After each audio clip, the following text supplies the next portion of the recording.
Hey, what is going on, guys? In this video today, we're going to be discussing the most overpowered / broken strategies in Fortnite right now. This may be a bit controversial, but I've always believed that taking advantage of quote-unquote broken items, weapons, or features is legitimately an important skill when it comes to being a great Fortnite player. It's not like you're cheating or taking advantage of things outside the game. Everything that we're going to talk about in this video are totally legal tactics, and if you don't use them, well then you're very likely going to die to them because somebody else will.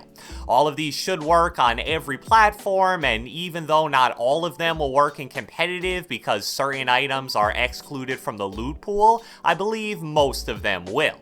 So without further ado, let's get right into it. But before we get right into it, this video today is sponsored by the game World of Warships Legends. In case you've never heard of it before, World of Warships Legends is a free-to-play, free-to-win action game based on World War I and World War II naval battles. There are numerous different ways to play depending on your ship type, nation, commander, and battle tier.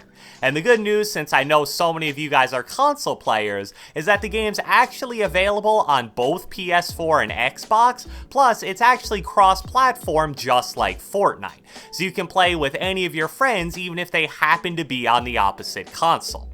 Now this August, World of Warships Legends is celebrating its first anniversary and offering a bunch of free stuff in-game. It'll boost your progress in the early stages of the game, and certain crates and packages from previous events will be available for a limited time. So if that all sounds good to you, be sure to click the link in the description below and follow the simple instructions on the page to receive your free in-game gifts.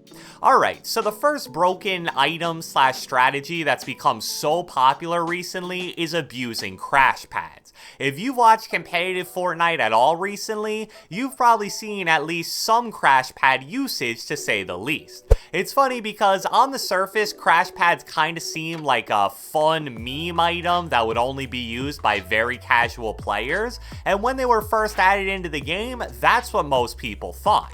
However, over time, players started to realize that they're actually one of the most versatile and flat-out overpowered items in the entire game if used correctly, and that's the case in both competitive and just regular public matches. The first reason why crash pads are so broken is because you can use them to get into pretty much any box even if the player has 0 ping and is turbo building the wall. This is a technique that I believe was initially popularized by Marauders, at least that's who I saw it from, and it's pretty overpowered if you learn how to do it because the setup is so quick. I've talked a few times before about how powerful phasing is on console specifically because it pretty much puts you in a guaranteed barrel stuffing situation, so especially if you're a really high ping player and the other phasing techniques don't really work for you, using crash pads to get into an enemy's box is super meta. Another major positive of crash pads, which is probably their most popular use, is that they're insane for rotating and repositioning both horizontally and vertically. Most of the stacked solo FNCS endgames I watched last weekend basically looked like a carnival because of how many crash pads were on the ground. Each crash pad, if thrown normally, propels you about 30 meters in any given direction, so even if you have to rotate max distance in a moving zone, you can do so incredibly quickly with only about 2 to 3 crash pads. And even if you aren't playing in competitive, being able to cover roughly 100 meters of distance in a few seconds is obviously super valuable for repositioning or disengaging from fights. Speaking of repositioning, you can also throw a crash pad directly at your feet to take high ground in certain fights as well. A little risky since you're going to be fully exposed while doing so, but as long as the enemy is only like 4 to 5 levels above you, it's basically no different than taking high ground with the grappler, which is what I do all the time. The final super meta use for crash pads is that they're essentially a get out of jail free card for build fights. Let's say you're build battling someone super high in the air and you get shot out. As long as you have somewhat decent quick thinking skills and reaction time, you can just switch to the crash pad, throw it on the ground as you're falling, and then land on it, negating all fall damage. The same thing applies if you just want to disengage from a build fight as well. Let's say you're running out of mats or the enemy you're fighting is just beating you to high ground every time. Simply throw that crash pad, land on it, and now you're instantly on low ground without even using any mats to get down. So crash pads are legitimately a borderline broken item in the hands of a player who really knows how to use them, so take advantage of that for however long they're in the game for. The next incredibly overpowered item that I'm shocked people aren't abusing more is the flare gun. I think the main reason is because it isn't competitive, so pros don't really have to worry about it, and therefore they don't complain about it. But whenever you're playing public matches, I can't emphasize enough how overpowered this thing is. If you don't know how the flare gun works, it comes with 6 shots or flares, I guess, and what you want to do is shoot it directly in the air above any enemies you see. As long as you shoot it straight in the air, if it's anywhere near them, like seriously within 50 meters or so, every enemy in that area will have a red diamond over their head that follows them around. It's exactly like what happens when you shake someone down and you can see all their teammates. So this is really overpowered for a few different reasons. The biggest one in my opinion is the duration of how long the players you flare actually stay marked for. I've never really timed it, but I would estimate that it's at least a solid 20 seconds, which is ridiculously long. Second, you can re-flare people multiple times in the same fight. So I've had team fights where I've basically had constant wall hacks on every member of the opposing team for literally a minute straight. And finally, since the flare gun is only blue rarity, they're super easy to find, and you can just replace your used ones with new ones whenever you get the chance. So especially in team modes, the flare gun is probably the single most broken item in the entire game. If you have a dedicated flare gunner who just keeps the enemies marked at all times, you'd have to really choke as a squad to lose a team fight. The next ridiculously overpowered thing I want to talk about in this video involves marauders. Now that may sound a little odd on the surface because marauders are just super annoying NPCs that randomly spawn and are really difficult to deal with, so how could you possibly benefit from that?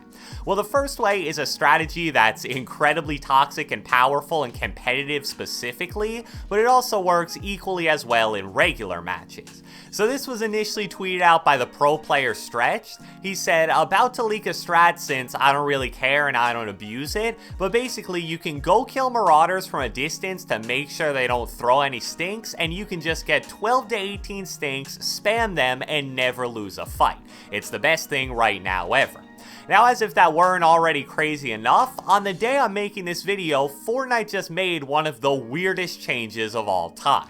For some reason, despite people already complaining about marauders dropping too many stink bombs, they actually upped the drop rate of them from 50% to 75%, and they also upped the drop stack from 3 to 6. So as if that strategy weren't toxic enough already, it's now basically 2 times as effective.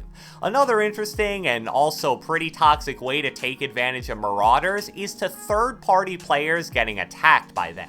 I always feel bad when I do it, but this is a strategy that I personally use really frequently. It's kind of like henchmen in a way, where if you see them land somewhere near you and then you hear gunfire, as long as that gunfire isn't at you, that's a pretty surefire sign that a real player is fighting those marauders.